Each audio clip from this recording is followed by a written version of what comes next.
people can't see that progression, and there's something special and unique about that. I appreciated that right off the bat, as you remember from that first couple of comments, was I wasn't expecting a response at all. And then when I did get one, it was professional, it was open, and my opinion immediately changed. Oh, well, And thanks, man. I appreciate that. I also thought, I started thinking back, and I started doing weddings 24 years ago, but I remember before I did weddings thinking the same thing, that if you tell them it's not a wedding, not actively thinking I would do that, but just thinking that babies and What if? weddings, the price gets jacked up. You're just funny. It's funny, you know, the way you tell the story and everything. Funny how? Come here, though. Yeah, he's crazy, see? Who are you?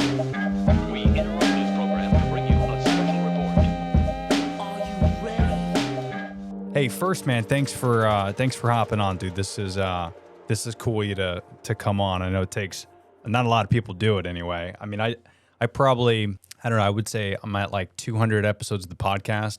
I would say maybe 15 of them are from people that I'll post a video and then, like yourself, they'll reach out, because I always like to offer people, you know, even my sweater says it, problems aren't solved in the comment section. And I say that all the time, where I'm like, if you have an opinion, let's not talk about it. Like, if you really care about it, just hop on my show and we could talk for 30 minutes or 5 hours and let's hash it out. So I say thanks the for same joining. thing all the time. Yeah, it's I think Einstein said he never learned anything from somebody he agreed with. That's awesome. Leave it to Einstein to throw something out like that, the GOAT. That's awesome. Yeah, and not only that, it's a heck of a lot more fun when people disagree with you, so you can play around, and it's just more fun. Yeah, man. And I mean, I've learned more disagreeing with people than agreeing with people. Yeah. You know, like Absolutely. it's like you always, especially in a relationship too, which obviously we're gonna talk about the reason we're here. But in a relationship, I feel like the yin and yang is so true, because I've been in relationships where everything's perfect and we agree, and you know, it's we like the same color and we go to the same restaurants, but me and my wife now, the reason I think we're so quote unquote the happiest that we've ever been, and it's still a long road ahead. So, I mean, you know, we'll see how it goes.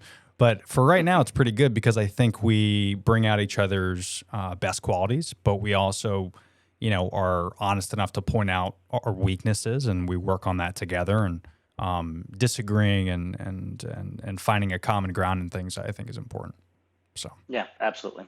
It took me 15 years to get married, and it was kind of the same. We had to work out our communication and stuff. yeah, for sure. So you guys have been married 15 years? No, we were together 15 years. We've been married for 4 months. Oh, congrats, man. That is I'm sure the wife is very happy about that. She acts like it. I don't know why, though, because she married me. Nice. Yeah, 50. If I may ask, what took so long to get to that 15 years? It's complicated, but ultimately the communication wasn't there. And there was just hiccups along the way that we didn't deal with properly. And then we would fix things, and then we'd not talk and become distant. And we'd fix things and then not talk and become distant. So we finally got to a point where we figured out how to say, hey, I need you to listen to me for a second, and then listen and process and work with it. Yeah. And, you know, for some couples, it takes, you know, that long. For other couples, it might take 3 years or 6 months. But yeah, it's important that you have those open conversations, because I feel like once you get to a good place, it's really hard to fuck it up. You know, like it's getting to that place is the hardest. And admitting that whether you're right or wrong, or, you know, you have weaknesses, you have strengths, and, you know, figuring out like this is a partnership, like you got to do shit together. So you know, I was having this one dude, Daniel, on my podcast. I think it was like, I don't know, 4 episodes ago or something like that. Really great dude, but he told me a few things, and one of them in particular really stood out, where he's like, I hate the word compromise. And it's made me rethink kind of how I have conversations, because compromise, especially in a marriage, is interesting when you think about it, right? Because you're kind of giving up something, right? Yeah. Versus like what I try to do now with the wife, easier said than done, of course. But I, just like anything in a marriage.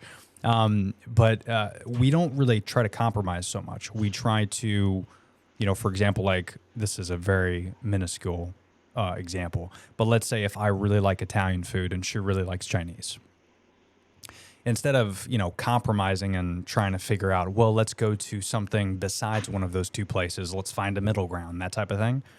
We kind of set aside, we're like, okay, this is Italian night, this is Chinese night. So we're both getting what we want.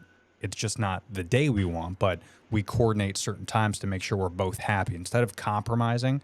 Because eventually if you compromise with certain things, it might lead to like resentment, to where you're finding that middle ground, but really both of you aren't fully happy with that decision.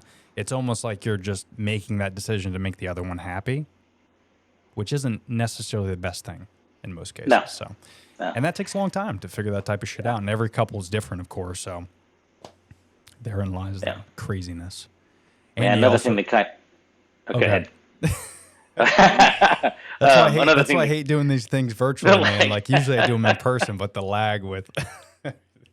Go ahead, though. But part of the thing that we were together for 15 years, but also I adopted her kids. She treats mine like her own. So we've been together, living together for 10 plus years. So it was like we were kind of married already. We That's just true. didn't have the piece of paper and the big wedding until November. Yeah. And Dan, where are you guys out of again? We're in Cincinnati, Ohio. Cincinnati. Okay. Yeah, because I don't know how it is there, but in Florida, I think it's like, I want to say it's 7 years where technically you could, I forget the law, but there's some law where if you're together 7 years in Florida and you live together, same address and everything, technically you fall under the same laws, so to speak, of being married. But you're not really married. It's not like, if she Right. gets 50% of the assets. But I think when it comes to like if you break up, I think one spouse could fight back saying Right. that they're owed 50%. I forget. Is it like that over there? I can't remember. I think they changed it, but it was 7 years also, and they called it common law marriage. Common law. That's what it is. God, it was such an easy answer. Common law. Isn't that weird though? Every state is different. Like it's so strange. How, Yeah. And all you Some have to things do are is pretty like, basic. yeah. It's like little things like you cross the border of one state to the other and things are completely different. Like it's so, anyway, that's a totally different topic as it is. The great part about that is I feel so good that our government simplifies things for us. They make it so easy for us, don't they? Especially with the easy things like, marriage, abortion, like all that stuff. It's so simple. Oh, yeah. Yeah. Taxes, man, piece of cake. Easy. Super easy. Okay, so let's get into the meat and potatoes of why we're here, because I want to get your obviously opinion on this. But for people that don't know, not surprisingly, I post massive amounts of videos, regretfully most times. But but I even had that same guy Daniel that not this Daniel, but that last podcast I was just telling you about 4 episodes ago. We also were having this interesting conversation where he asked me, he's like, sometimes you kind of get into like some interesting topics. Like, do you ever go back and like delete it? And I go, I don't think I'll ever delete anything that I say because I said it, I meant it, right? If I said it, Yeah.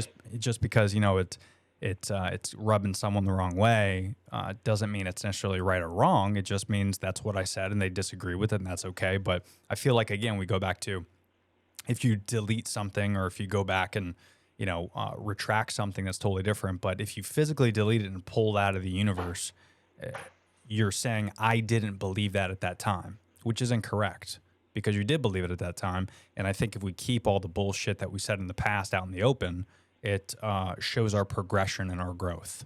Like my first episode of this podcast was stupid and shitty, and I didn't listen to the person I was interviewing, and I had my own opinion, and I was very argumentative. But now I'm like 90% listening, 10% talking on my podcast. I'm very objective now. It's allowed me to grow personally and mentally, but I think again, if I delete that, people can't see that progression, and there's something special and unique about that, right? Yeah, I appreciated that right off the bat. As you remember from that first couple of comments, was I wasn't expecting a response at all.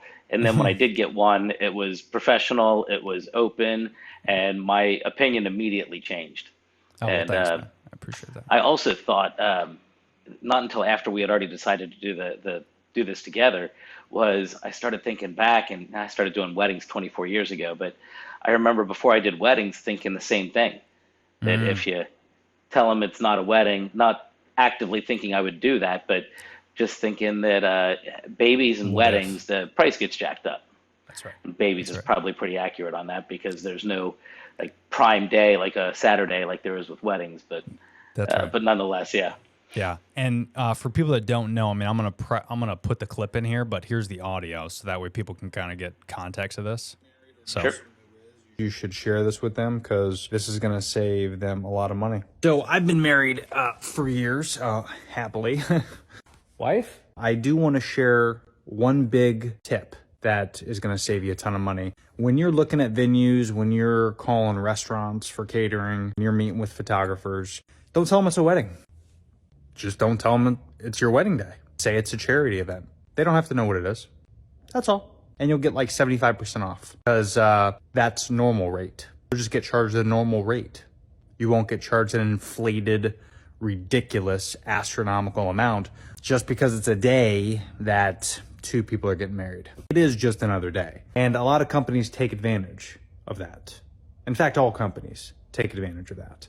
So if you just tell them that it's a charity event that you're hosting, you'll get charged normal price. Happy wedding day. there is the clip. Sorry for everyone that's listening that got upset by that, but I didn't know that was gonna get it's like on all channels. It's like 50,000 views or something like that. Oh wow.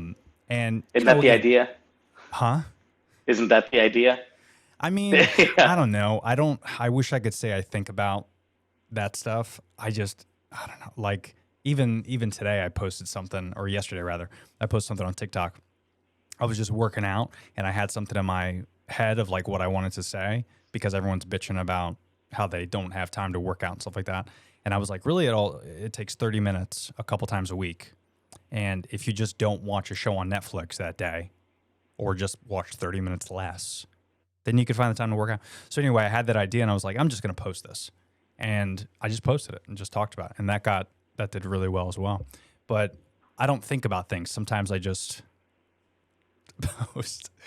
And some people like it because it's authentic and real. And some people, you know, in this situation, there was a few that were like, all right, bro, like what the fuck are you thinking?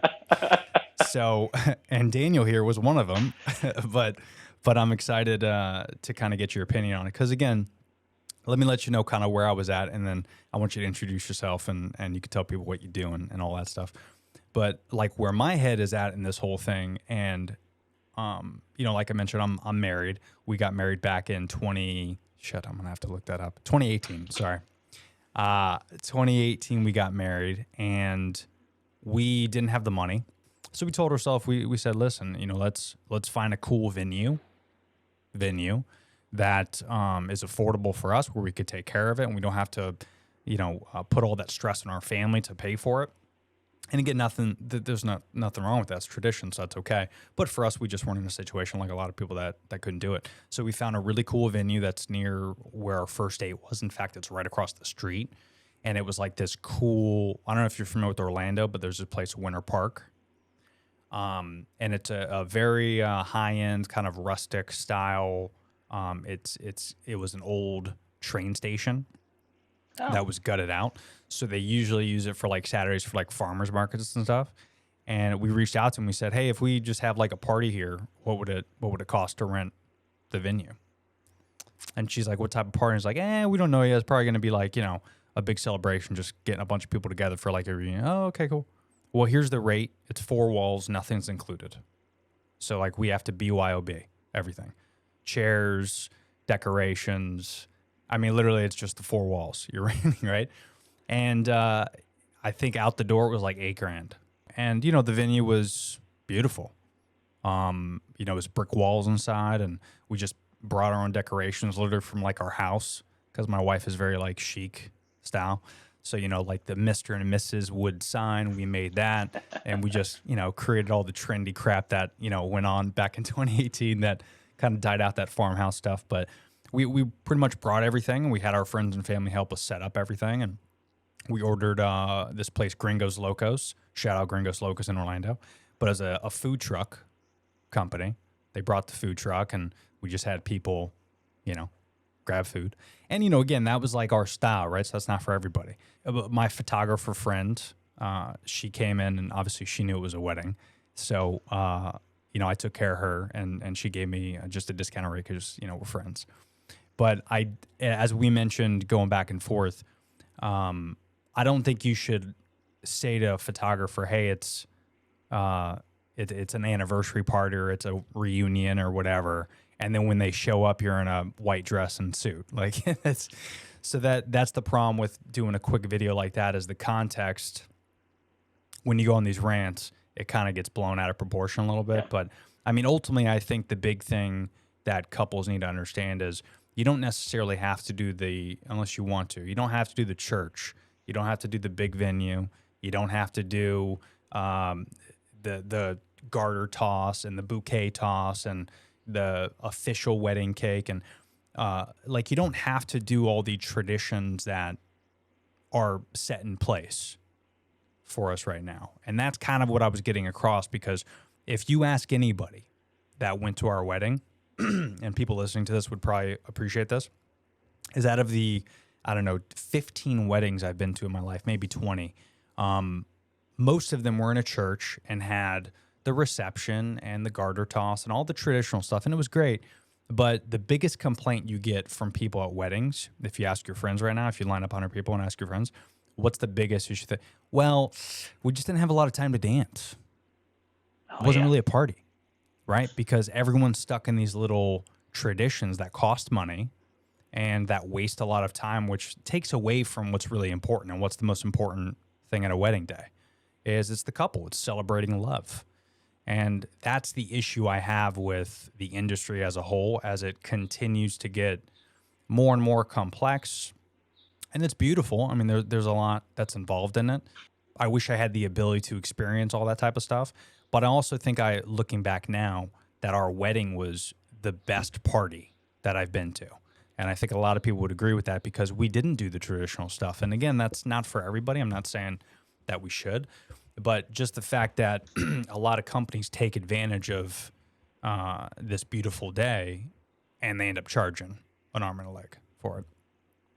So that was kind of the extent of that. So let people know kind of what you do, your thoughts on the matter, and then we'll kind of dip into that a little bit. All right. So I own the company Images by Daniel Michael Photography, and we've been doing this for 24 years in Cincinnati.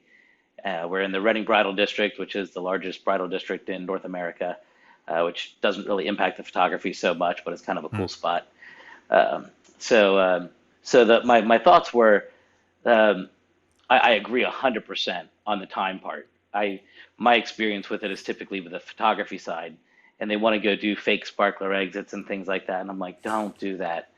It's a photo op, and it's a cute photo op, but it's going to take you freaking 30 minutes to do it. And that time you should have been dancing and celebrating and having fun.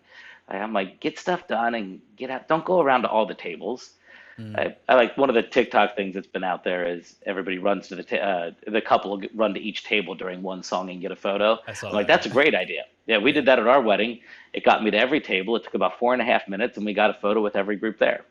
That's cool. But it's those get to the party, and it's all the gimmicks and stuff. I don't like all the gimmicks where they're these trends that are going to be out of date in a couple of years, and you're investing all this time into it. And for me, it's the time more than the money because you can't get the time back. In general, though, it was the overall thought process about it costing more. Now, I think part of this might be the market as well. For example, $8,000 in Cincinnati would have been considered a high-end venue. There's definitely $20,000, $30,000, $40,000 venues when you get downtown and the big hotels and stuff. But generally speaking, a good chunk of them where you're just renting the property and bringing your own stuff in, they're the $3,000 to $8,000. So $8,000, I would say, is kind of on the high end of that. Yeah. So I don't know how much room they have to bring it down. But as a photographer, like you said, it just wouldn't work because the photographer needs to prep. They need to know who's in the family. They need to be able to direct the combinations, write the timeline, all that kind of stuff. So it would never work for the photographer. The venue, I'm not real sure. My biggest issue with that was as soon as you get there and they see it's a wedding, they're going to be pissed. Yeah, And you don't really want all your vendors pissed at you all day. that's right. Well, and again, and I should mention, sorry, as I'm like doing the math in my head, it was so long ago, but $8,000 was with like the food truck and us renting the Oh, chairs. okay. Stuff. So that's my fault. And Okay, that's better then, yeah. yeah. And also I was thinking too, like after I posted that video and it started getting, I mean, and I say hate, but out of the 50,000 people, not including you, there might have been 10 people that disagree with that, but just a lot of people don't. They just say, "Oh, great idea." Like they don't think anything of it. So they Right. don't actually have, an actual opinion on it. It's just like a quick little glance.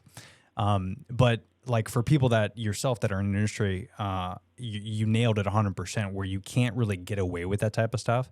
The only way we got away with it is because of the venue. The venue just doesn't give a shit, and that's the key is, if you go to like our friends went to this unbelievable like barnyard, shocker that people got married in a barn, but it was an absolutely beautiful wedding. Like I actually like their venue better than ours.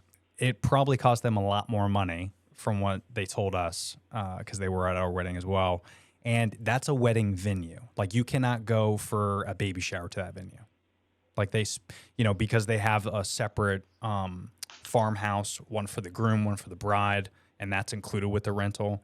So that you wouldn't be able to get away with it, right? Because it's very obvious and they're not stupid. They're probably going to be like, dude, come on, 100 people and you cater.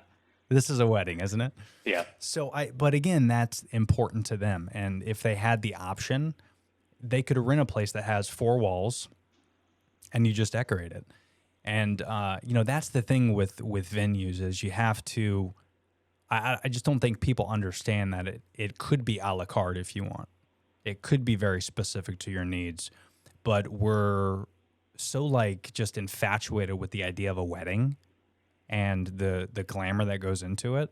We think to ourselves, and social media definitely doesn't help, right? Feeding that fire. But if you just think to yourself, how can I save the most money and make this the most special day possible? Going back to what you do, the only place you should not cut corners is videography and photography. And this is coming from a guy that not only has a content business, so I could appreciate the videography side of things, but most of my friends are photographers and videographers. And they hated that I posted that video, of course. But I'm like, listen, dude, at the end of the day, like your demo is not the person that I'm talking to. Like you don't want the person that wants a cheap wedding venue because that means they have less money to spend on your videography and photography. You want the person that has a budget of $50,000 that their parents could pay for because they're not gonna, cheap out on content. And we definitely didn't as well. My friend Christy, who did our photography, and my buddy Ben, who does his videography, I paid him a couple $100 and he was at the wedding, and then when he's getting married, I'm going to create content for him. So we kind of had like an exchange, but that's a very rare, as you know, that's not something you want to do. Bartering is not something to do, especially at a wedding, because it's so much work. But, I was like, hey, listen, man, I got services. Let's trade it out. Let's do it. And I would have preferred to spend a couple of $1,000 because I know the quality would have been better because I didn't expect a whole lot because I edited my own wedding video. It's on YouTube right now. But that thing was like... That makes sense. Yeah, but that thing was like, 10 minutes and there was some shaky footage that he did, but, he didn't bring his gimbal. Like, there was just, but the photography itself was almost as expensive as like the venue, I feel like, even though it wasn't. But it was well worth it because it was beautiful and those memories that are going to last forever. I think it's the venue aspect and the catering and all that we get caught up on. It costs so much money, Yeah. And I think part of that, I mentioned this earlier, I think, but you have one day a week to do a wedding. You can do Fridays and Sundays, but let's face it, it's mostly Saturdays. Yeah. So it's a supply and demand thing on that side. So if you were having, like, for example, we'll give discounts on Fridays and Sundays. It doesn't matter if it's a wedding or a bar mitzvah or whatever. But our bar mitzvah and bat mitzvah pricing is very comparable to weddings. And but yeah, definitely. Because it's the time, right? Like that's the key. That's the key with it. Yeah, the amount of time that's going to take you, right? Yeah, I'd say a typical wedding, we put about 40 hours worth of work into. Yeah. So you're paying them for a week. Right. I was also talking to one of the makeup artists that had commented from Bride Faced. Her name's Julie, and she was talking. I think it was Julie, but she was talking about how the type of makeup you use for a 4-hour event compared to a wedding for an 8 to 12-hour event is totally different makeup, totally different approach. You're doing airbrush and stuff, and so if they don't realize it's for a wedding, which they're going to figure that one out pretty quick too. Yeah. Um, Yeah. but yeah, your whole wedding party's there like, some baby shower. You guys are wearing the Getting same a little thing. glammed up, right? Yeah. You don't even look pregnant. I don't know what the deal is. Yeah. And again, that's a good point too. And I didn't think about that when I said it, but the Neither whole did like, I. what's that? Neither did I. Yeah. Until she said something to me, I didn't even think about using different kinds of makeup and stuff. Yeah. But yeah, it makes sense.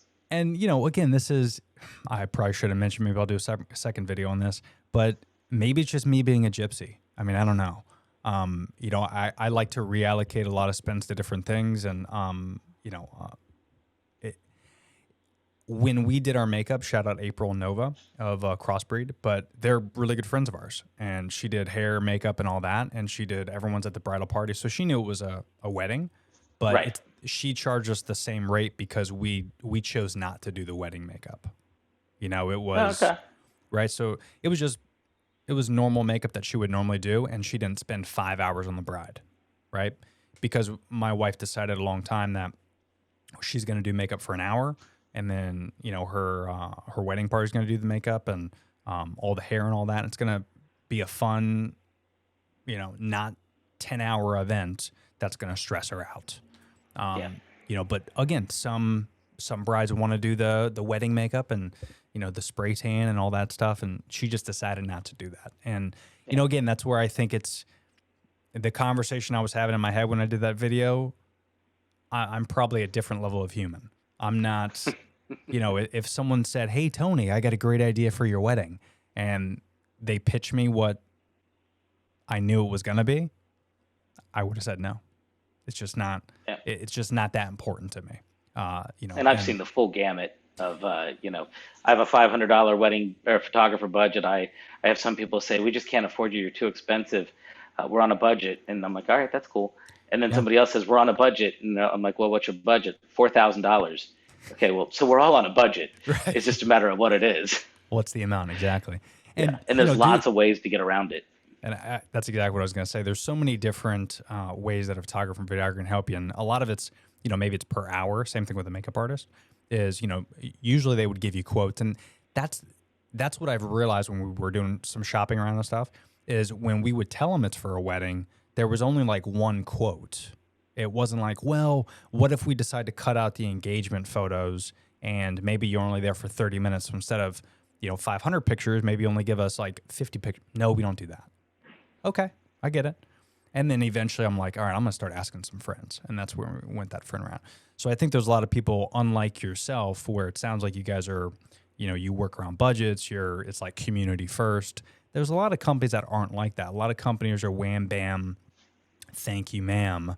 And they only care about it's the wedding. I'm going to give you this one tier price and that's it. And that's kind of what I was talking about to where it's just the industry has gotten the market has gotten so greedy when it comes to that it's ruining the industry itself. In my eyes, just as a newlywed, I see all my friends that are spending so much money. Like I went to my buddy's wedding. Oh, I'm not going to say where it was, but they spent total, and their parents paid for it, but it was $50,000. Yeah. $50,000 for a day. It wasn't like hotel and travel. It was local, $50,000. And I'm just like, and I look at him now, fast forward a couple years later and, they're having conversations, he got laid off and, they were struggling for a second there and I didn't say it, but I'm thinking in my head, I'm like, you had $50,000. It could have been reallocated, and it's, again, this is me, the gypsy style where, I think that far ahead. It's because this shit's important. I mean, you only get one life. You got to think, especially when you're married, you got to think that far ahead. We're getting ready to start a family now. So I'm like, imagine if we spent $50,000 on a wedding. Now here we are, my wife's 20 weeks pregnant. If we were struggling, I could have easily blamed it on the wedding. I could have been like, oh boy, wouldn't it be nice to have 50 grand? So I just think you got to look at things, you know, from a perspective of why are you in this thing? And you're in this marriage thing, hopefully to make each other happy for a long period of time, not just for 24 hours. For myself, I said that I get people in 500 and 4,000. I don't do any weddings for $500 though. Right. The guy that did my video, he gave me a great quote once, but he had a bride call him up, and he's a little bit more pricey than I am. He's the best in the city. It's Lifetime Films, and he said he had a bride call him up and said, "What can you do for $600?" And he said, "I'll come to your reception." So, oh my God, you'll shoot the reception for $600? He said, "No, I'm just going to come and eat cake." That is fucking awesome. So, But yeah. that is a true artist at work. I mean, you got to know your worth. And you know, I even had, it's because I'm a podcast coach on the side for my content business, and I had this buddy that reached out to me, and he's a good friend. I've known him for a long time, and he's like, "Hey man, I'm starting a podcast with me and my buddy. Do you have your rates?" I sent over my rates, and he's like, "No, like, do you have the rates for me?" And I was like, "Bro, it's like this is not." Like this is content. Like, we're talking, I got to film, I got to edit, I got to produce. There's no cutting corners here. And he's like, well, Yeah. can we do it for this price? I'm like, dude, if I do that for you, then the problem is now I'm spending more time on yours and I'm not getting paid as much, which means it's less time that I spend to get new business and to help my current clients. So I'm just like, why don't you just save some dough and let's do this the right way? So Yeah. I get it. With everything, you gotta know your worth and you got to do it. I just want to make sure people know that you could look around, and Yeah. you There's want lots of DIY options. for sure. And like I said earlier, you shouldn't cut corners with photo and video. That's one thing. If I had to like lay out like a menu list of a wedding, in my personal opinion, you don't want to cut video and photo. And that's also Yeah. me being like a content creator where, like right now I'm using a webcam. I'm using my Canon M50. It's just how I've always done things. Like I never want to, cut corners when it comes to content, because this is going to live on the internet, or whatever the internet is in, 50 years, whatever that turns into, or VR, AR, like whatever. It's going to live where my kids are going to be able to see like our wedding day. Right. They're going to be able to see my podcast. They're going to be able to see that good quality content. And I think that's important that, that type of stuff is going to live forever on your hard drive or on the internet. So you don't want to cut corners. Yeah. There's also a huge impact on just the flow of the day, because a photographer that doesn't have a lot of experience, for example, it's not just the photos. It's which photos did they miss? Are they behind on time? And one of the reasons I tend not to do hourly packages, and I know most people do, and that's fine, but when I go to photograph, I leave cushion time in the timeline. Well, they're never going to pay for that. So if it's just a flat, hey, we shoot the day, however long it takes, then I can write the timeline already knowing that they're going to be late, because they almost always are. Right. And you build that kind of, and then it's not as stressful for us. It's not as stressful for them. But I've definitely had people come in and they've said, hey, we just want some nice portraits. We're older couple. It's our second wedding, blah, blah, blah. And they're just not looking for everything. And so I'll make sure they know what they're missing. And then I'll say, but I'd rather us shoot it than somebody else. Yes, it's not the way I would do it, but I'd still rather be there to help them. Yeah, and plus, you're a rare breed. It sounds like as well. Just the couple minutes that I've gotten to know you. But One of my photographers- favorite bourbons, by the way. Which one? One of my favorite bourbons is called Wild Turkey Rare Breed. Oh, Wild Turkey, of course. Yeah, WT, man, classic. It's 116 proof, smooth as hell, full of flavor. It's good as hell. That brings me back to college for sure. Everyone's gobbling in the dorm and stuff. But yeah, you're a rare breed when it comes to like, you're not going to turn away business, but you're going to let them know, what they're missing. And that is a big thing, right? You talk about time and professionalism, because again, if you cheap out on like that photo and video, it is the professionalism. And speaking from experience, it's very stressful being in the wedding party. And, the little things like people don't think about, right? Like when you're doing photo and video at a wedding, where like videographers, if you're really, really good and a good photographer, if you have the venue, let's say your venue's at, whatever, Winter Park, well, like they're going to do their research to find out where the groomsmen are going to do the shots. where the bridesmaids are going to do the shots. They already have that mapped out. When you could find a pro and you could really, get those folks where they need to be on that special day, and they know exactly where to go, where those groomsmen are going, where the bridesmaids are going. Like that's the difference between a pro and not, to where it's all mapped out. So like as the couple, you're getting told where to go, and they're giving you the direction that you wouldn't have if it was an amateur doing that. And the last thing you want to do is create stress, because typically the pictures are before the actual wedding. It At might least be a good chunk. a good chunk, yeah. It might be like if not all. post, yeah, it might be post reception or pre, but either way, there's going to be a time where if things get fucked up when you're doing the photos, you're going to get stressed out, and it's going to affect your entire day. And it's not like you could do a mulligan on this day. Like this is the day. Don't fuck it up. Yeah. It's one of the things I tell people when they're looking around is there's so many different things that can come up, weather and everything else. And they say, what do you do if it rains? I say, I take pictures. And I was like, if I pointed them out closer, I could show you. But yeah, there was one day where it was raining and we did this umbrella photo, and I had no intention of shooting in that location, but we were kind of forced to, and it ended up on a magazine cover. I'm like, No you way. just make the best with what you got. I was great. talking to another couple, and they were talking about how somebody had told them about another wedding that, well, it was rainy and it was dark, blah, blah, blah, so we couldn't get good photos. And then on their day, it was rainy and dark, and it was the identical situation they described. And we took some like reflections in the water and backlighting the raindrops and stuff. It's like, you got to know what to do in any situation. That's so cool, man. Yeah. And sometimes those are the best photos. Oh, yeah. There's a reason why TikTok is blowing up so much, is because people like the authentic, scripted Instagram bullshit that's out there. They like the candid, authentic, unique type of stuff. And sometimes those are the best photos, especially when it comes to a wedding. Some of my favorite photos, and we kind of planned on that rain situation because I'm in Florida and we got married in May. So it's like, there's a 50-50 chance that it's going to rain. Yeah. So we kind of had spots, blocked out, but some of the best photos that we have are on a bench when we sat down, adjusting our shoe, and people were honking as they were driving by.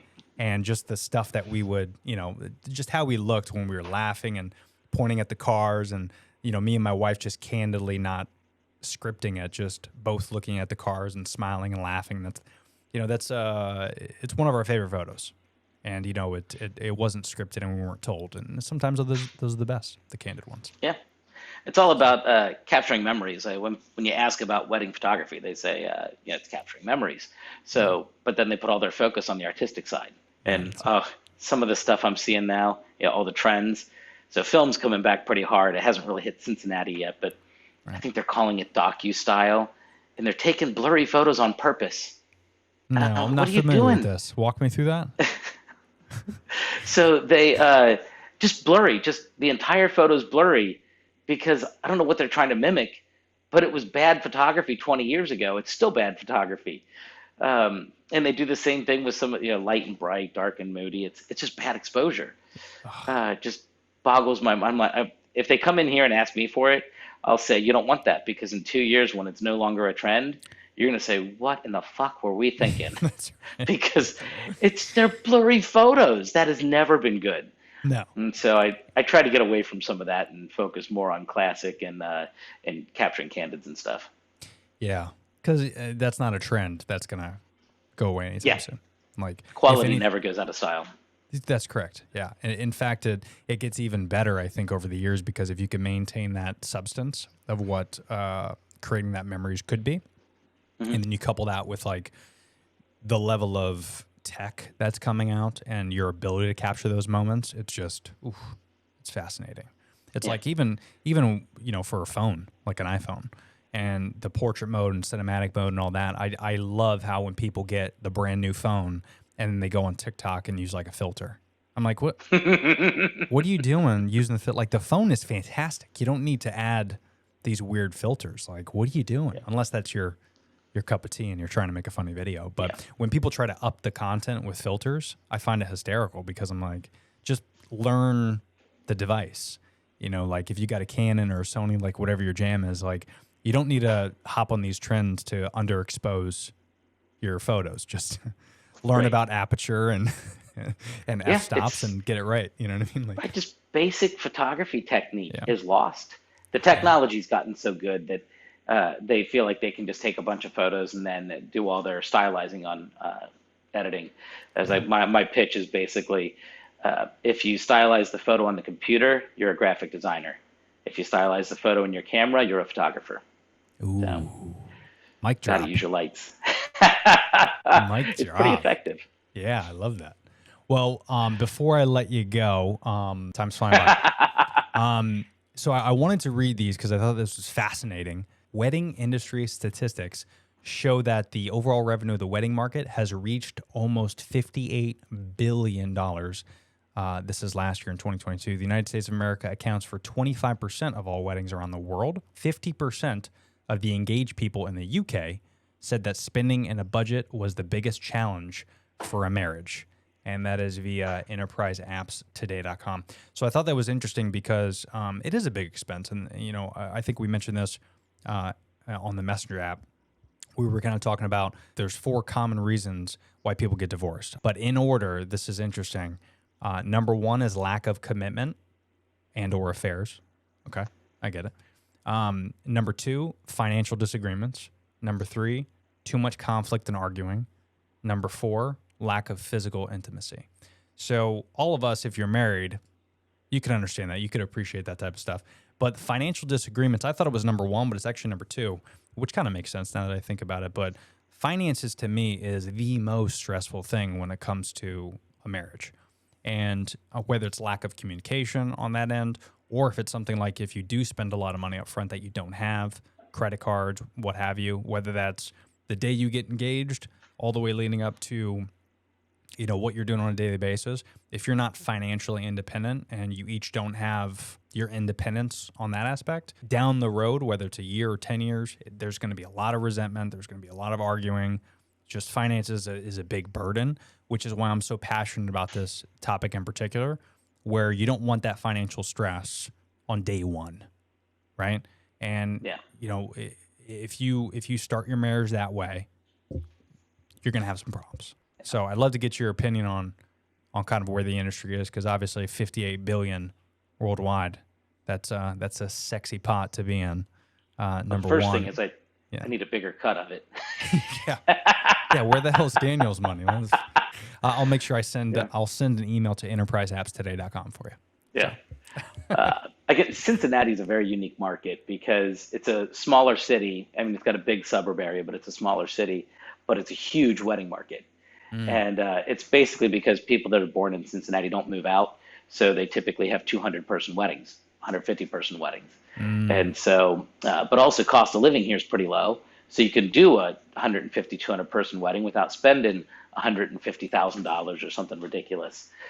So I think that definitely plays a role. But nonetheless, I think the finances are exactly right. I think so many people get caught up on what they think they're supposed to do or trying to impress people, and they don't understand these people aren't at your wedding to be impressed. And if they are, you shouldn't have invited them. They're there to support you, to love you, and to celebrate with you. And so it doesn't matter if you do cold cuts and whatever for dinner, or barbecue or something. Barbecue is very popular in Cincinnati right now. So there's so many ways to do it, and it's really just about everybody having a good time. A DJ is another one that I wouldn't skimp on because that's your party.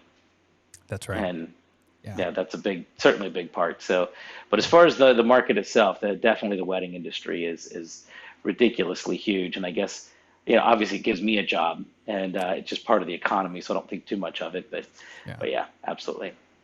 Well, good, man. Well, listen, Daniel, I really enjoyed, hearing your thoughts and talking to you.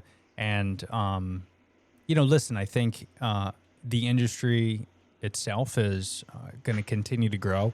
In fact, I think I read something that it's dipped a little bit, but I think a lot of it had to do with the pandemic and things like that. Absolutely. And, we talked about this before, where it's not the small businesses that, because me as a small business owner, when I put out that video, my intention was to kind of go after the corporate the corporate Yeah. giants, right? Like the David's Bridal that charges fucking an arm and a leg for a wedding dress. Like, it makes sense, right? But if you're a couple and you love each other and you're struggling for finances, you don't need a fancy wedding dress. You know, you want one, sure.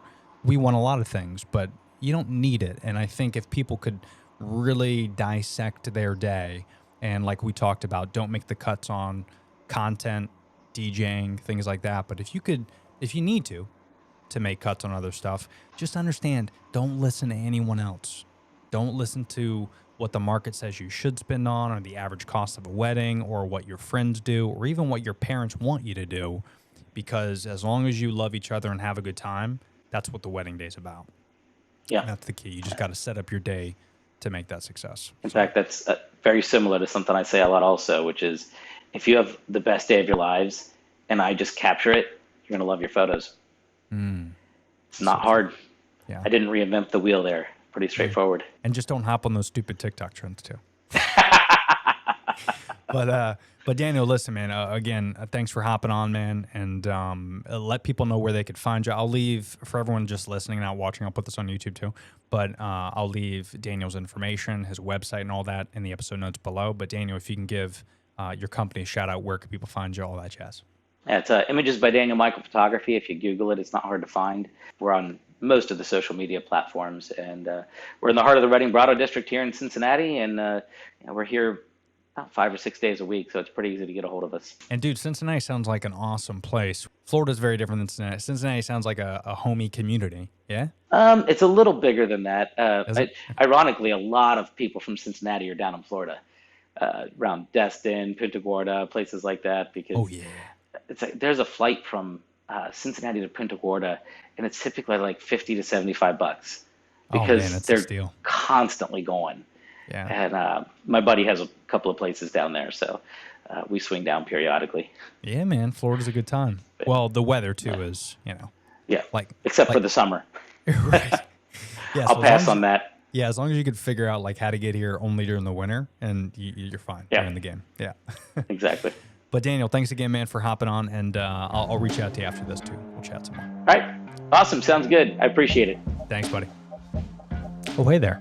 First of all, thanks for making it to the end of this video. Not a lot of people do, according to the YouTube analytics, but I do want to say thanks for listening to this. There's some more episodes if you want to check those out, and they're all just as good. But if you haven't already, make sure you subscribe to the channel. Check out those timestamps below to reference some of the topics I talked about, as well as some discount links to some of our sponsors and affiliates. But thanks for listening to this episode, and we'll see you next time.